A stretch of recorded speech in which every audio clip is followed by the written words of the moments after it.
Lihat kesimpulan dari visi misi yang ada itu ya, terutama visi misi yang menyangkut hal-hal vital yang tertuang dalam kontrak politik itu saya rasa itu tidak tercapai dan gagal.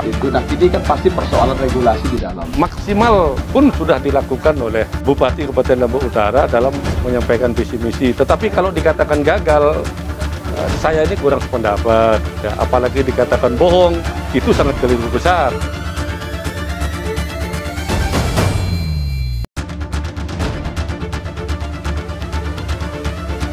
Visi dan misi merupakan sebuah konsep yang tertuang dalam peraturan daerah sebagai kerangka acuan capaian yang mutlak harus dipenuhi oleh setiap kepala daerah.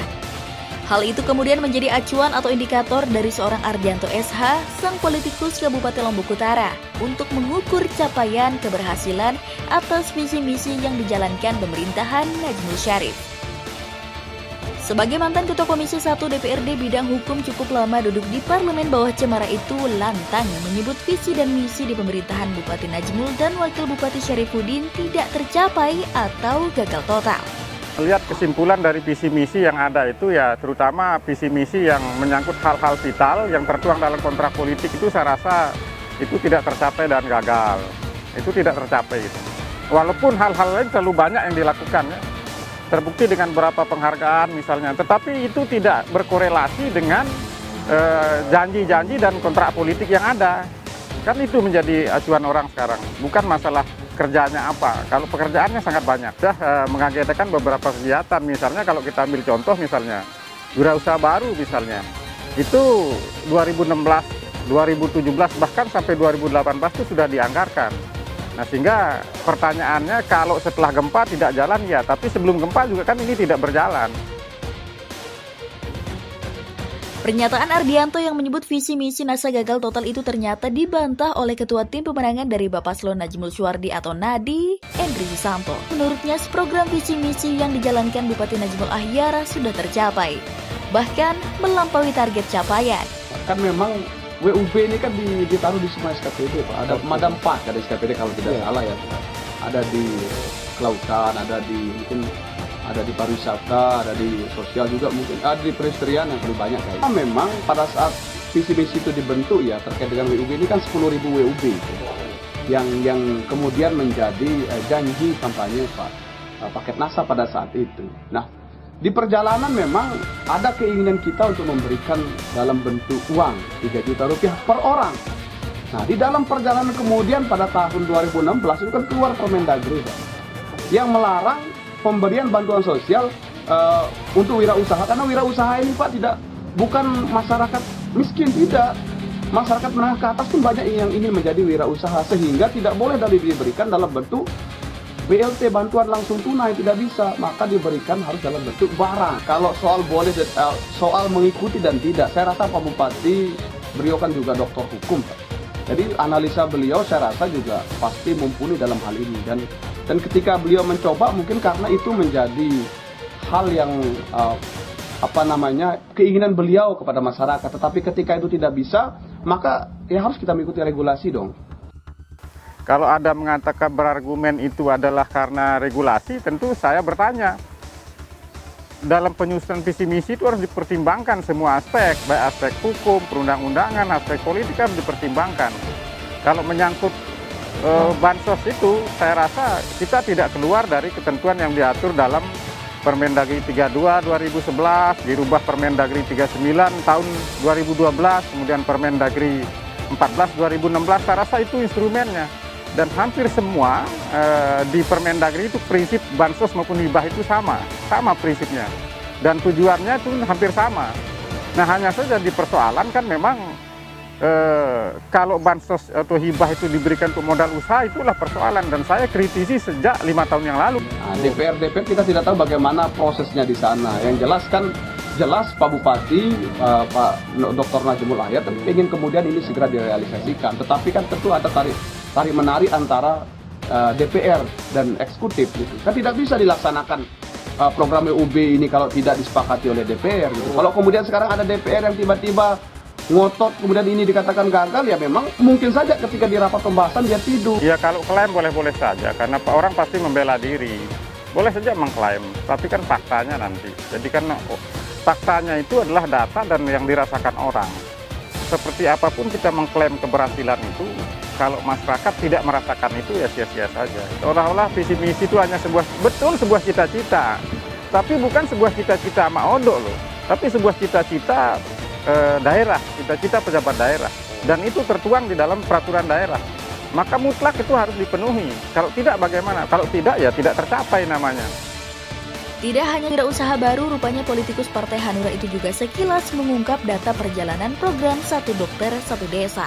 Kalau terkait dokter desa itu, saya katakan tidak ada. Sama sekali Satu Dokter Satu Desa itu tidak ada. Yang ada itu sesuai keadaan sekarang dan sesuai dengan pengakuan beberapa dokter yang sudah menyebar itu adalah dokter yang sekali waktu datang lamang ke desa-desa, itu betul.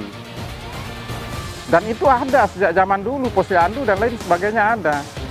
Karena apa? Karena roh dari Satu Dokter Satu Desa itu sesungguhnya adalah dokter itu tinggal di desa, ya, kemudian memberikan pelayanan di situ, sehingga dalam rapat kita, ya, ada rapat kita dengan pemerintah, ini ada dokumen, ya, menjelas dokumennya.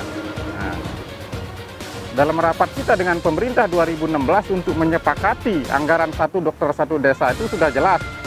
Pemerintah mengatakan secara tertulis yang ditandatangani oleh pemerintah itu dalam hal ini Sekda, bahwa dokter desa itu adalah dokter kontrak desa, bukan dokter puskesmas, itu jawabannya. Nah, maka logikanya kalau kita mengacu kepada jawaban resmi pemerintah ke DPR tanggal 21 November 2016 dan Perbuk di pasal 9 itu, dokter itu tinggal di desa, kemudian berikan pelayanan, kita sewakan rumah, kita belikan motor, maka secara otomatis bahwa itu tidak ada. Terlepas dari ada yang datang sekali waktu, karena saya berprinsip kalau hanya dokter itu datang sekali waktu, ngelamang kalau bahasa saya ke kampung-kampung, tidak perlu tertuang dalam visi misi. Kepala desa sama bupati bisa bersurat ke puskesmas untuk minta dokter itu turun.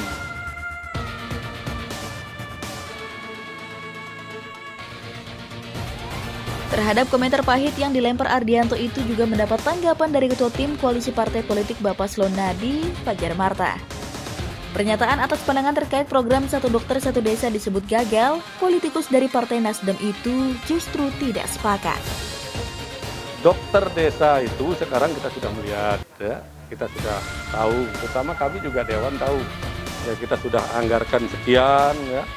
Lalu saat ini memang di beberapa desa, dokter desa itu tidak tinggal, ya, tidak tinggal di desa itu. Karena apa? Karena keadaan, situasi dan kondisi, terutama kaitan dengan tempat tinggal yang tidak memenuhi kriteria-kriteria itu. Ya. Kenapa dia tidak bisa dipenuhi? Tentunya banyak hal, banyak kaitannya. Satu, memang 2018 itu ada gempa, ditambah 2020 ini ada COVID. Ya, tentunya ini maksimal pun sudah dilakukan oleh pihak Bupati Kabupaten Lombok Utara dalam menyampaikan visi misi. Tetapi kalau dikatakan gagal, saya ini kurang sependapat. Ya, apalagi dikatakan bohong, itu sangat keliru besar. Ya. Jadi kalau kita mau membandingkan, ya, mau mencari perbandingan secara objektif, bagaimana visi misi dua figur sekarang yang sama-sama mencalonkan diri sebagai calon kepala daerah ini sangat gampang. Tidak perlu kita merincikan apa yang dia lakukan secara rinci, one by one, satu persatu. Tetapi perlu kita ingat bahwa capaian visi misi itu dapat kita ukur dari beberapa hal, misalnya penurunan kemiskinan misalnya. Bagaimana penurunan kemiskinan di masa Pak Johan dan di mana penurunan kemiskinan di masa Pak Najmul. Demikian juga pertumbuhan ekonomi, demikian juga IPM, demikian juga misalnya pembangunan infrastruktur, kan itu bisa dibandingkan dari situ karena buah dari seluruh apa yang dilakukan dalam visi misi itu adalah ingin mencapai kesejahteraan masyarakat melalui penurunan angka kemiskinan, peningkatan IPM, kemudian selanjutnya pertumbuhan ekonomi, kan buahnya disilat dari situ. Karena seluruh argumen kita ini, seluruh yang kita kerjakan ini pada akhirnya adalah untuk mencapai itu. Untuk mencapai penurunan kemiskinan, tentu kesejahteraan ada.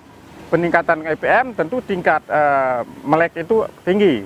Pertumbuhan ekonomi tentu tingkat kesejahteraan bagus. Kalau pertumbuhan ekonomi kita tidak bagus, tentunya ekonomi masyarakat tidak berjalan. Dari Lombok Utara, Tim Liputan Samalas TV mengabarkan.